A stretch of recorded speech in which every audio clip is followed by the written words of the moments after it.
Hello, my favorite artist. Welcome back to art. I'm happy to see you. And I'm surrounded by a rainbow right now. Ooh la la.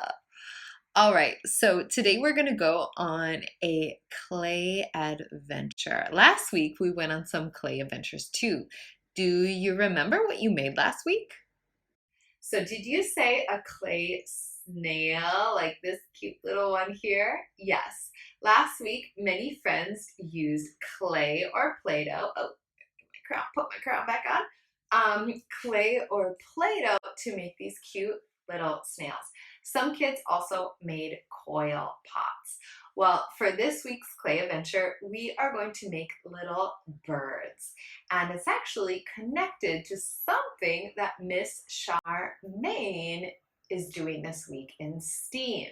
So maybe you already had STEAM this week with Miss Charmaine. If you did, you probably already made a bird's nest.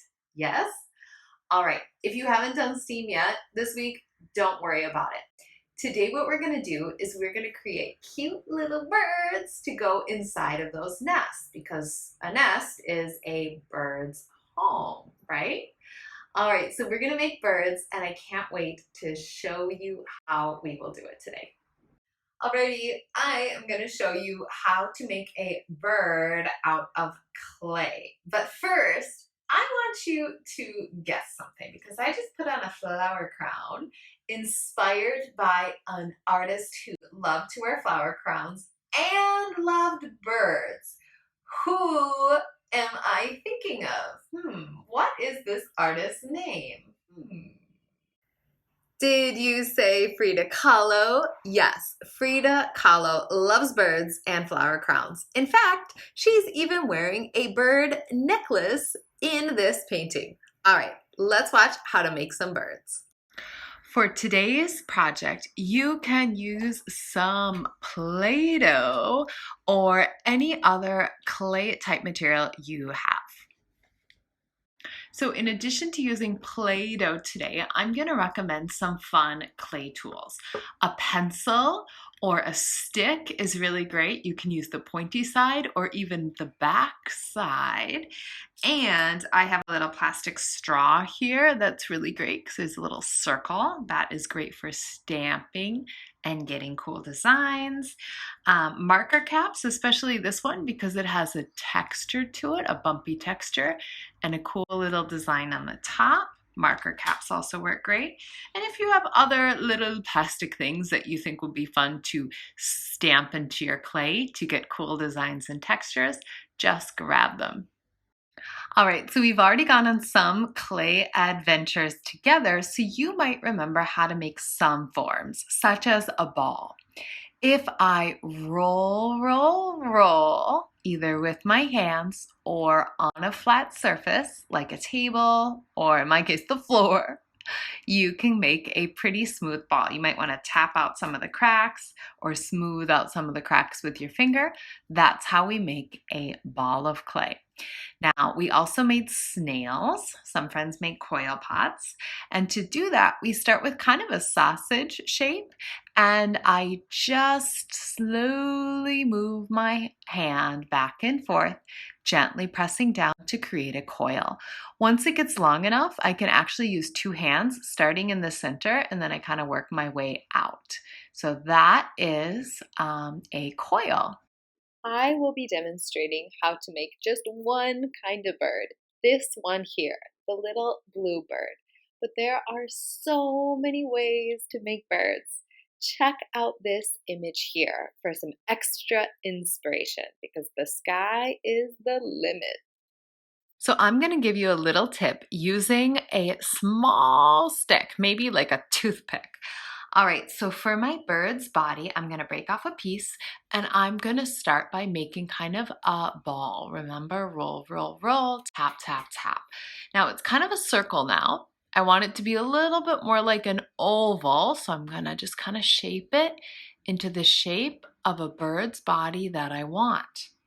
Then I'm gonna take another piece and make a second ball, this time for the head. Now, when I place the head on my body, Oh no, it likes to roll off. So that's, oh no, that's where my stick comes in handy. With my stick, I'm gonna just poop, place it right into the body, and then I can add the head on top.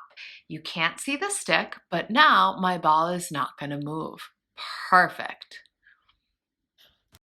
Now it's time to add the feathers. I actually already started one here. What shape do you see? To me, this shape reminds me kind of a drop of water or a teardrop when we cry when we're really sad. So this shape is going to be my feather. And I'm going to make two of them, one for each side of my bird's body. So I already made one. I'm going to make another one, and I'm going to kind of flatten it down on my surface, on my table. And I like it thick on the bottom and pointy at the top, just like a teardrop or a drop of water. Remember how I talked about those different tools? Let's have a look. Here, I'm going to use a pencil. And do you see I'm creating little dots? What about if I use the other side of the pencil? What sort of shape do I make now? Ooh, it's even bigger. I also wanted to try a marker cat. Maybe I'll try it one way and the other way. Maybe I'll even try the side because it looks like there's a cool texture. Ooh, it's like stripes. And this one here as well, my little straw. So you can decorate the feathers with whatever sort of materials you have. Maybe each feather is the same, or maybe you do each one different. Maybe you even create a pattern. So many possibilities. Now it's time to transfer this little blue birdie body into an actual bird by adding the feathers, one to each side. So there is where I'm going to put the face. The feathers go on the big blue oval. All right, back here I'm going to add a little tail feather. So I'm pinching the clay to kind of get a tail feather effect. Then I'm going to add my feather to the other side. All right, so once I have my two feathers on, I made a little tail feather too, I am ready to add my face. So I want to start by making a beak. I can make a beak with just my thumb and my pointer finger. And remember that little plastic straw? Yeah, I'm going to use that to make the eyes. So here it is, my cute little birdie. I love it. Remember how I said the sky's the limit? Yes, because you can make any kind of bird you dream of. Do you like peacocks, doves, turkeys, parrots? Whatever you'd like. For this third one, I even decided to make a penguin because that is also a type of bird. Check out this image here. We already looked at it, but here we can see lots of different types of birds. In fact, it's an application that you can have on your tablet or your iPad. I put a link in Google Classroom in case you're interested in it. In this image here, we can see that the students added feathers to their birds. And this bird might actually look familiar. Have you read this book by Mo Williams? So as you can see, you can make any kind of bird you want. Just use your imagination and have fun.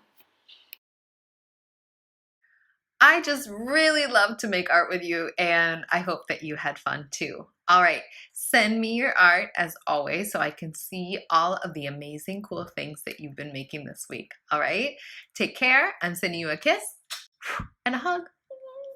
Bye bye.